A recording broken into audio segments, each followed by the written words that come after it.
नमस्कार, मैं श्याम नंदन कुमार आपका एसएन के क्लासेज में स्वागत करता हूं। आज हम लोग पढ़ने वाले हैं भारत की राज्य व्यवस्था।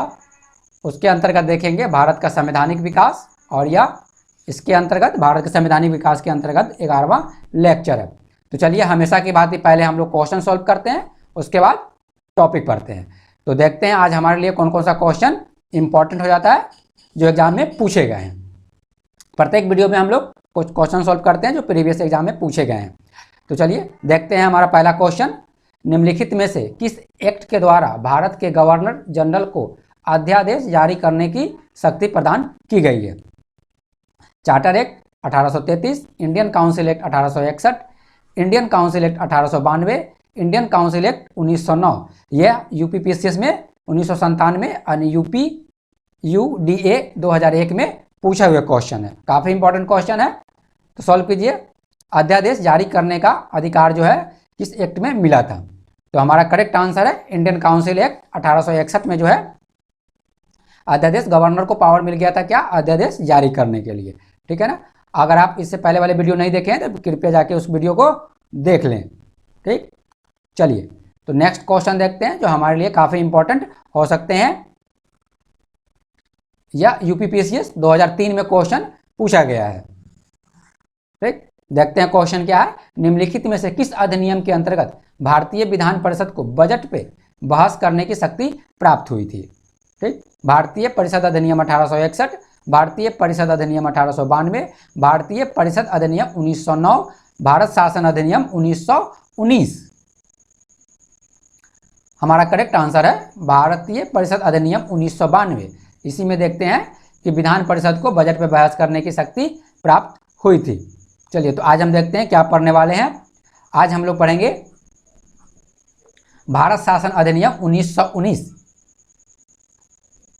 अगर आप इससे पहले हम लोगों ने 1773 के रेगुलेटिंग एक्ट से लेकर 1909 का के अधिनियम तक पढ़ लिया इससे पहले वाले वीडियो में, और ये आज हम लोग पढ़ने वाले हैं भारत शासन अधिनियम। ये काफ़ी इंपॉर्टेंट है हमारे एग्जाम के लिए, काफ़ी क्वेश्चन यहाँ से एग्जाम में पूछे जाते हैं। तो चलिए हम शुरू करते हैं अपने आज के टॉपिक भारत शासन अधिनियम 1919।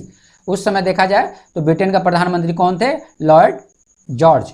आपसे कोई एग्जाम में पूछे जा सकते हैं, इसलिए आप इसको फैक्ट को याद रखें। लॉर्ड जॉर्ज जो थे कौन थे? जिस समय 1919 में देखा जाए तो कौन थे प्रधानमंत्री वहाँ के ब्रिटेन के? तो लॉर्ड जॉर्ज थे। ठीक, इसको जो है भारत शासन अधिनियम 1919 को मॉन्टेग्यू चेम्सफोर्ड सुधार के नाम से भी जाना जाता है। 1909 के किसके नाम से जाना जाता है? जब हम 1909 देखे थे तो उसमें था मार्लो मिंटो सुधार के नाम से जाना जाता है, लेकिन भारत शासन अधिनियम 1919 को किसके नाम से जाना जाता है? मॉन्टेग्यू चेम्सफोर्ड सुधार के नाम से भी जाना जाता है। उस समय भारत के सचिव कौन थे? मॉन्टेग्यू, और भारत के वायसराय थे चेम्सफोर्ड। चलिए अब देखते हैं कि इसमें क्या क्या विशेषताएं थी। इसमें देखते हैं कि केंद्रीय और प्रांतीय विषयों की सूची बनाकर पृथक कर दिया गया था, और प्रांतीय विधान परिषदों को अपनी सूचियों के विषय पर विधान बनाने का अधिकार प्रदान किया गया था। ठीक, अब समझते हैं क्या है इसमें क्या किया गया था कि जो सूची थी, जो कार्य करते थे, उसको कार्यों को दो भागों में बांटा गया, दो विषयों में बांट दिया गया। कुछ कार्य जो है जो क्या करेगी? केंद्रीय सरकार करेगी, और कुछ प्रांतीय सरकार करेगी। तो अर्थात आप कह सकते हैं कि शक्तियों का बंटवारा जो है जो इसमें कर दिया गया था 1919 के एक्ट के अंतर्गत, भारत शासन अधिनियम 1919 के अंतर्गत जो शक्तियों का जो है बंटवारा वो दो विषयों में बांट दिया गया था, अर्थात दो सूचियों में बांट दिया गया था। एक केंद्रीय सूची बनाई गई, एक प्रांतीय सूची बनाई गई, और प्रांतीय सूची पर अधिकार दे दिया गया किसको? प्रांतों को जो है अधिकार दे दिया गया क्या? उस सूची पर विषयों पर अपना जो है विधान बनाने का, लॉ बनाने का अधिकार आपको दे दिया गया। यहाँ पे आपको एक चीज़ याद रखना है कि जो आप देखते हैं कि जो तीन सूची जो आप पढ़ेंगे आगे, जब देखेंगे आगे वाले जब 1935 के जब एक्ट देखेंगे हम, तो तीन सूची उसमें प्रावधान किया गया था। ठीक, संघीय सूची, राज्य सूची, समवर्ती सूची। जब तीन सूची की बात की जाए तो आप देखेंगे कि वह उस समय एक जो हमारा आंसर होंगे वह 1935 होंगे, ना कि 1919। इसलिए हमेशा याद रखें जब शक्तियों का दो जगह बंटवारा हो रहा है, केंद्रों में और प्रांतों में, तब 1919 एक्ट होगा। लेकिन तीन जगह जब बात किया जाए कि तीन सूचियों का प्रावधान कब किया गया, तो वह किया गया 1935 के एक्ट के अंतर्गत किया गया। ठीक है ना, काफ़ी ट्रिकी है, लेकिन आपको ये याद रखना है। ठीक है ना। दो सूचियों का प्रावधान किसमें किया गया? 1919, अर्थात केंद्रीय सूची और प्रांतीय सूची का प्रावधान किया गया 1919 के एक्ट में। और उसमें देखें तो विधान परिषद को पावर दे दिया गया कि जो प्रांतीय सूची के जो विषय है उस पर विधान परिषद जो है अपना बना सकते थे एक्ट, ठीक। लेकिन वहीं हम देखते हैं 1935 के एक्ट में आप देखेंगे कि 3 सूची का प्रावधान किया गया, संघीय सूची, राज्य सूची, समवर्ती सूची, ठीक। चलिए, आई होप आपको यहाँ से आप क्वेश्चन को गलत नहीं करेंगे, ठीक। चलिए नेक्स्ट देखते हैं फीचर। प्रांतों में द्वैध शासन का व्यवस्था प्रावधान किया गया 1919 के एक्ट के अंतर्गत, ठीक। प्रांतों में जो है द्वैध शासन का व्यवस्था का प्रावधान किया गया। काफ़ी क्वेश्चन पूछे जाते हैं कि द्वैध शासन जो है कब आया था प्रांतों में, तो वो आया था 1919 के एक्ट के अंतर्गत, ठीक। अब इसमें क्या किया गया? 2 भागों में बांटा गया। प्रांतीय विषय को हमने देखा कि सबसे पहले क्या किया गया 1919 के एक्ट के अंतर्गत, विषयों को केंद्रीय सूची और प्रांतीय सूची में किया गया। फिर प्रांतीय सूची के भी जो विषय थे उसको भी 2 भागों में बांट दिया गया, ठीक। आप ऐसे समझिए, विषयों को केंद्रीय सूची में बांटा गया, ठीक, उसके बाद प्रांतीय सूची में बांटा गया, ठीक। अब प्रांतीय सूची में जो विषय थे उसको जो है इसको भी 2 भागों में बांट दिया गया। इसको बांटा गया कौन से भाग में? हस्तांतरित विषय कर दिए गए और आरक्षित विषय किया गया। और इन्हीं 2 विषयों को जो है ना द्वैध शासन के अंतर्गत हम रखते हैं, इसी को बोला जाता है। क्योंकि आप देखेंगे कि हस्तांतरित विषयों पर जो है, आरक्षित विषयों पर 2 अथॉरिटी होगी जो लॉ बनाएगी, विधान बनाएगी, इसलिए इसको क्या कहा गया? द्वैध शासन कहा गया। इसको प्रांतों में द्वैध शासन की व्यवस्था की गई, ठीक है। देखते हैं, इसको समझने की कोशिश करते हैं, ठीक। अब हस्तांतरित जो विषय थे उसके अंतर्गत रखा गया शिक्षा, चिकित्सा सहायता, स्थानीय शासन, तोल और माप इत्यादि को जो आप देखते हैं हस्तांतरित विषयों के अंतर्गत रखा गया था। ये जो भी बातें अभी हम कर रहे हैं वो प्रांतों की बातें कर रहे हैं, ठीक। दूसरी, आरक्षित विषयों के अंतर्गत रखा गया था भूमि कर, वित्त, न्याय, पुलिस, पेंशन इत्यादि जो रखा गया था आरक्षित विषयों के अंतर्गत रखा गया। अब हम देखते हैं कि आरक्षित विषयों पर किनका अधिकार था विधान बनाने का, और हस्तांतरित विषयों पर देखेंगे कि किनका अधिकार था लॉ बनाने का। तो यहाँ हम देखते हैं कि आरक्षित जो विषय थे जिसमें हमने वित्त को देखा था, पेंशन को देखा था, उसमें क्या क्या? गवर्नर तो जो थे, गवर्नर अपनी कार्यपालिका, ठीक। आपको पता है कि इससे पहले वाले हमने देखा था कि गवर्नर की जो कार्यपालिका होती थी उसमें मेंबर होते थे कुछ, ठीक। तो गवर्नर और उनके कार्यकारिणी परिषद के मेंबर, ठीक, सदस्य, ठीक, वो जो होंगे वो आरक्षित विषयों पर, जैसे वित्त है, पेंशन है, ठीक है ना, इन सब विषयों पर लॉ बनाएंगे, विधान बनाएंगे। और इन जो लॉ बनाएंगे वो जो है ना विधान परिषद के लिए उत्तरदायी नहीं होंगे। ये जो लॉ बनेगा आरक्षित विषय पर, जो भी लॉ बनेगा, जो भी विधान बनेगा, वो कौन बनाएंगे? गवर्नर बनाएंगे, और उनकी कार्यपालिका परिषद के जो सदस्य होंगे वो मिलकर बनाएंगे। और वो जो होंगे क्या होंगे? गवर्नर जो होगा इस लॉ बनाने के कारण विधान परिषद के प्रति उत्तरदायी नहीं होंगे, ठीक। लेकिन अगर हस्तांतरित विषय पर कोई लॉ बनाएगा, ठीक, जो लॉ बनेंगे, जो विधान बनेंगे, उसके लिए गवर्नर जो होगा विधान परिषद के प्रति जिम्मेदार होगा, ठीक है ना, उसकी जिम्मेदारी होगी, रिस्पॉन्सिबिलिटी होगी, ठीक है ना। लेकिन वही आरक्षित विषय पर कोई बनाएगा तो आप देखेंगे कि गवर्नर की कोई रिस्पॉन्सिबिलिटी नहीं होगी, ठीक। तो यहाँ हमने देखा हस्तांतरित विषय और आरक्षित विषय, और इन्हीं पूरे प्रोसेस को जो कहा गया द्वैध शासन कहा गया। ये काफ़ी इंपॉर्टेंट है, एग्जाम में काफ़ी पूछे जाते हैं।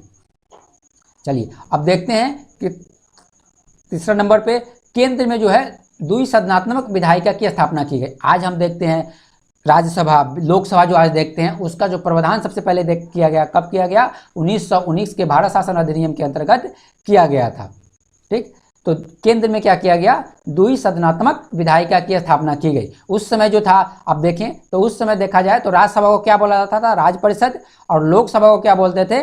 केंद्रीय विधायिका परिषद। या यूँ समझिए कि उस समय जो राज्य परिषद था वो आज़ादी के बाद राज्यसभा कहा जाने लगा, और केंद्रीय विधायिका परिषद जो था आज़ादी से पहले वो लोकसभा कहा जाने लगा, ठीक।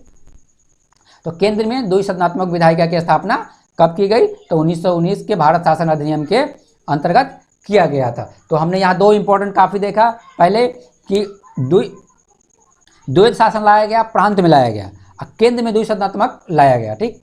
अब आगे देखते हैं।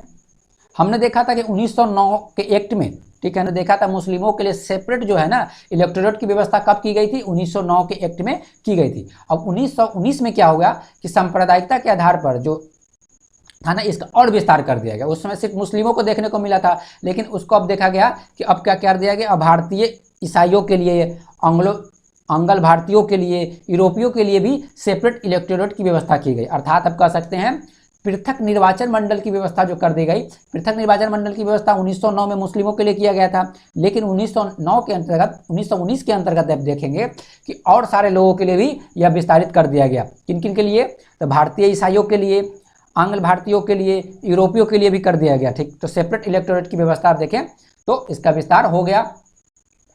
चलिए 5वें नंबर पर देखते हैं।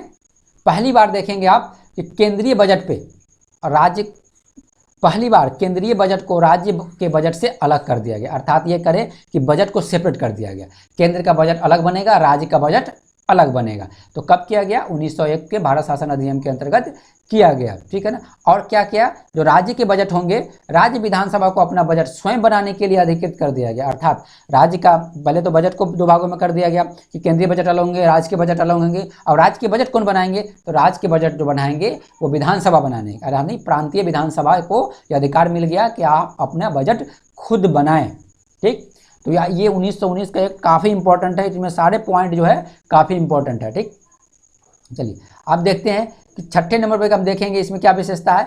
लोक सेवा आयोग का गठन किया गया। इसमें ऐसा प्रावधान किया गया है कि एक लोक सेवा आयोग का गठन का प्रावधान किया गया। इसके लिए क्या किया गया, इसमें ली आयोग की स्थापना की गई।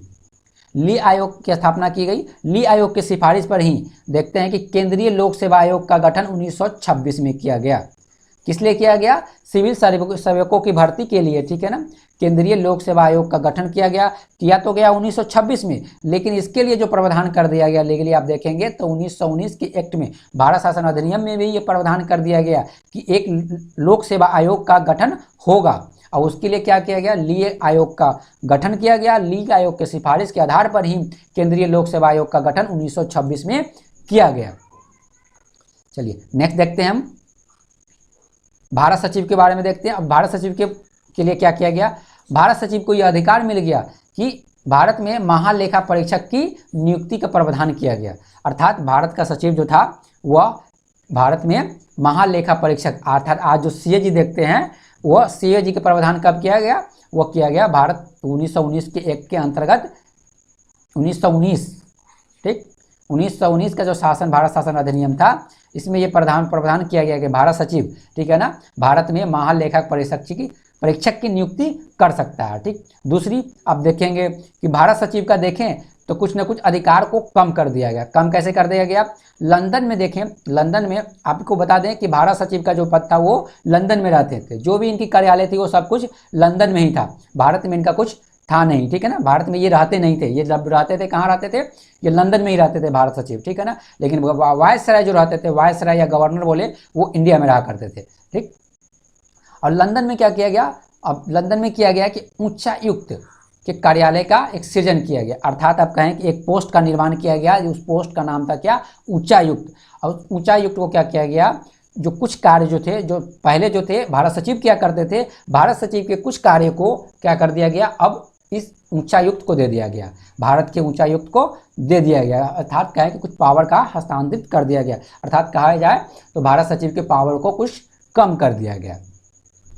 चलिए तो हम यहाँ देखते हैं 8वें नंबर पे जो सबसे इंपॉर्टेंट विशेषता है, पहली बार महिलाओं को वोट देने का अधिकार किया गया। ठीक है ना, इससे पहले वाले जितने भी एक्ट थे उसमें वोट देने का अधिकार जो था पुरुष को था। ठीक है ना, लेकिन पहली बार इसमें प्रावधान किया गया कि महिलाओं को वोट देने का अधिकार कब दिया गया, तो वह दिया गया 1919 का भारत शासन अधिनियम के अंतर्गत जो है पहली बार महिलाओं को वोट देने का अधिकार दिया गया।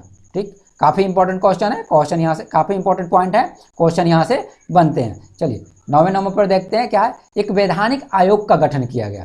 ठीक, इसमें एक ऐसा प्रावधान किया गया कि एक वैधानिक आयोग का गठन करेगा, जो ये एक्ट है 1919 का, इसका क्या करेगा, रिव्यू करेगा और आने वाले 10 सालों में, अर्थात 1919 है तो 1929 में इसका रिपोर्ट देगा।